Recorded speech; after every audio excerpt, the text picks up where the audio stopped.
আমাদের স্যার আবার চিকিৎসা। আমরা তো এই দুনিয়াতে জন্ম নিয়ে ভুল করছি। আর স্যার, এই সমাজে মানুষেরা না আমাদেরকে মানুষই মনে করে না। আমরা যখন ময়লার বিল আনতে যাই না, তখন আমাদের সাথে খারাপ ব্যবহার করে। আমরা নাকি বেশি টাকা চাই, আর আমরা যে সারাদিন ময়লার মাঝে কষ্ট করি এগুলা তাদের চোখে পড়ে না। জানেন স্যার, কালকে কি হয়েছিল? কালকে আমি এক বাড়িতে গেছিলাম ময়লার বিল আনতে। রুমের ভিতর গেছিলাম দেখে সেই বাড়িওয়ালা আমাকে ধাক্কা মেরে বের করে দিছে। স্যার, আমরা ময়লা টুকাই দেখিয়ে কি আমরা মানুষ না? আচ্ছা স্যার, আপনি বলেন তো, আপনাদের বাসা থেকে যদি আমরা ময়লা চোরা না আনতাম, আপনাদের বাসা ময়লা দিয়া ভরে যেত না? এই সমাজের মানুষগুলা না আমাদেরকে বুঝে না। আচ্ছা স্যার, আপনি বলেন তো, আমরা কি এই পৃথিবীতে জন্ম হয়ে ভুল করেছি? স্যার, আমাদের অপরাধ, আমরা ময়লা টুকাই দেখিয়া সবাই আমাদেরকে অবহেলা করে। ঠিকই বলছেন ভাই, আমাদের সমাজের মানুষগুলো এসব সমস্যা বুঝতেই চায় না। আপনারা যদি ময়লা পরিষ্কার না করতেন তাহলে আমাদের সমাজটা ময়লা দিয়ে ভরে যেত। কিছু মানুষ মনে করে আপনাদের অল্প করে টাকা দিয়া তারা কিনা নিয়ে গেছে। কিছু উল্টাপাল্টা কাম করলে আপনাদের সাথে খারাপ ব্যবহার করে, কিন্তু তারা বুঝে না, কিন্তু তারা হয়তো এটা জানে না।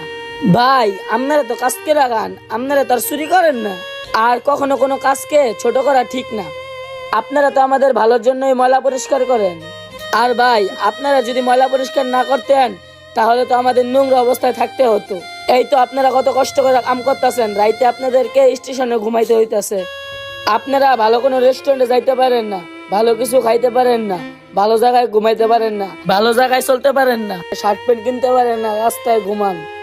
স্যার, আপনি যেভাবে বুঝতেছেন এভাবে যদি সবাই বুঝতো তাহলে আমরা ভালো রেস্টুরেন্টে খেতে পারতাম, ভালো জায়গায় ঘুমাইতে পারতাম, সবার সাথে মিশতে পারতাম।